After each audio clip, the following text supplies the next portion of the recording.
दोस्त, आज मैं आपको एक ऐसे स्टूडेंट के बारे में बताने जा रहा हूँ जिन्होंने अपने मेहनत के दम पर अपनी किस्मत को ही बदल दिया।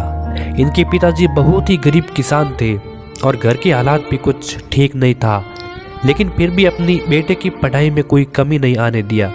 दोस्त, ये लड़का 10वीं क्लास में ही IAS बनने का सपना सोच रहा था, इसलिए ग्रेजुएशन कंप्लीट होते ही अपने पिताजी से कहता है कि पापा मुझे दिल्ली भेज दीजिए, मैं वहाँ UPSC की तैयारी करना चाहता हूँ। दोस्त, इनके पिताजी इतने पढ़े लिखे तो नहीं थे कि वो UPSC का मतलब समझ सके, लेकिन फिर भी इन्होंने हाँ कह दिया और ये लड़का दिल्ली चला गया और UPSC के समुद्र में वहाँ कूद गया। ये लड़का बहुत मेहनत किया। जब इसका UPSC का रिजल्ट आया तो इसका दिल टूट गया, क्योंकि इसके सारे मेहनत पे पानी फिर गया।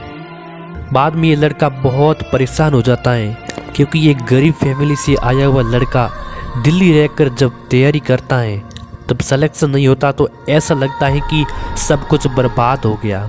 इस लड़के को अपने घर में बताने का हिम्मत तक नहीं हो रहा था कि मैं UPSC में फेल हो गया हूँ, मैं पास नहीं हो पाया। फिर भी किसी तरह हिम्मत जुटा के फ़ोन करता है और कहता है कि पापा मैं पास नहीं हो पाया, मैं UPSC क्लियर नहीं कर पाया, लेकिन आप टेंशन ना लीजिए, हम यहाँ ट्यूशन पढ़ाकर अपना खर्च निकाल कर फिर से तैयारी करेंगे, हम जीतेंगे, हम ज़रूर जीतेंगे। क्योंकि इस लड़के को पता था कि अब मेरे पिताजी पैसे नहीं दे पाएंगे, क्योंकि जितना पैसा था वो सारा खर्च कर चुके थे और कुछ कर्जे भी ले रखे थे। तो इनके पिताजी बोले कि बेटा तुम ट्यूशन मत पढ़ाओ, तुम पढ़ाई पर ध्यान दो, तुम्हारे लिए मैं किडनी तक बेच दूंगा, बस तुम अच्छे से पढ़ाई करना। दोस्त, इसके बाद मैं क्या बताऊं, ये लड़का कुछ बोल नहीं पाया।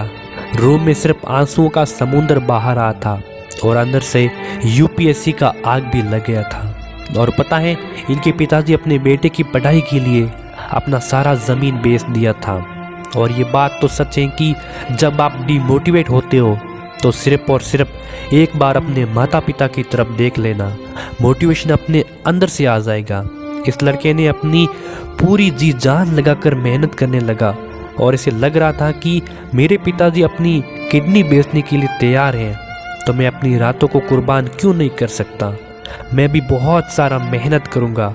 और दोस्त, इसने अपनी नींद, चैन सब कुछ त्याग कर कठिन मेहनत करने लगा। और दोस्त, कौन कहता है कि इतनी मेहनत के बाद आपको सफलता नहीं मिलेगी।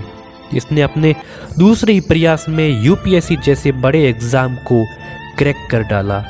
तो दोस्त, इस कहानी से यही सीख मिलती है कि अगर आपके अंदर कुछ करने के जुनून है, आग है, तो आपको सफल होने से कोई नहीं रोक सकता। आई होप आप सभी को ये स्टोरी बहुत पसंद आई होगी। अगर पसंद आई है तो इस वीडियो को लाइक करना, अपने दोस्तों के साथ शेयर ज़रूर करना। तो ऐसी स्टोरी और सुनने के लिए चैनल को सब्सक्राइब करना। मिलते हैं किसी एक और नई स्टोरी में, तब तक के लिए जय हिंद।